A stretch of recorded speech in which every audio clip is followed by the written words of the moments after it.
এই দেখেন পরন্ত বিকেলে আমরা কোথায় চলে আসছি নাই, অনেক সুন্দর একটা জায়গা। এই যে আমাদের সাথে ভাই ব্রাদার আছে, বন্ধু আছে সোহাগ। কি খবর তোমার? আলহামদুলিল্লাহ ভালো। ছোট ভাই ভালো? হ্যাঁ ভাই ভালো। এই যে আমাদের চিরন্তন ফাউন্ডেশনের অর্থ সম্পাদক। কি অবস্থা ভাই? আলহামদুলিল্লাহ। এত সুন্দর একটা পরিবেশে এসে আপনার অনুভূতি কেমন? অনুভূতিতে এক কথা প্রকাশ করতে পারবো না। হ্যাঁ, হ্যাঁ। সিম্পলি কিছু বলতে চাইতেছি। হ্যাঁ বলতে পারো, সমস্যা নেই। ভাই আমাদের পাশে থাকলে আর কারো দরকার হয় না, অনুভূতিটা আরো বেশি হয়ে যায়। এই যে আমাদের আরেক ছোট ভাই মারো, আমরা হচ্ছে ওর বড় ভাই নাজমুলটা অনেক মিস করতেছি। পরিবেশটা সবকিছু মিলিয়ে কেমন লাগতেছে? সবকিছু মিলিয়ে বলতে গেলে অনেক কিছু মিস করতেছি, বিশেষ করে বর্ষা মাসে হ্যাঁ, পানি নেই। পানি পানিটা আছে সচরাচর আগের চেয়ে কম একটু। এটা ঠিক আছে, কিন্তু তুলনামূলক অনেক কম।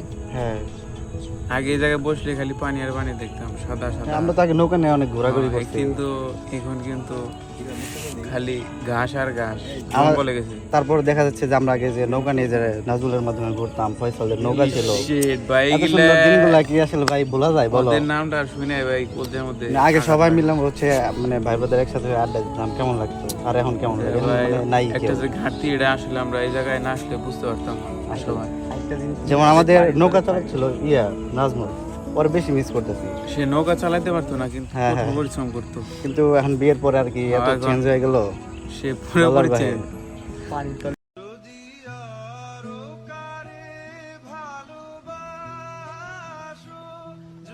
আমাদের মাঝে দুইটা মানে বিশেষ কিছু আকর্ষণ দেখাচ্ছি। এই দেখুন, এই যে মনপুরা দ্বীপের মতো আমাদের এখানে একটা লোক বসবাস করে, তারই পাশে হচ্ছে আরেকটা দেখাচ্ছি। এই পাশে ঘুরলে এই যে তারই মানে চাস্তো ভাইটাই হবে। এই দেখেন পুরো একদম পুরো ক্ষেতের ভিতরে হচ্ছে একটা বাড়ি। এবার অপূর্ব একটা দৃশ্য। মনপুরা দ্বীপের মতো বসবাস করে এখানে, যাতায়াতের কোনো হচ্ছে পথই নাই বলতে।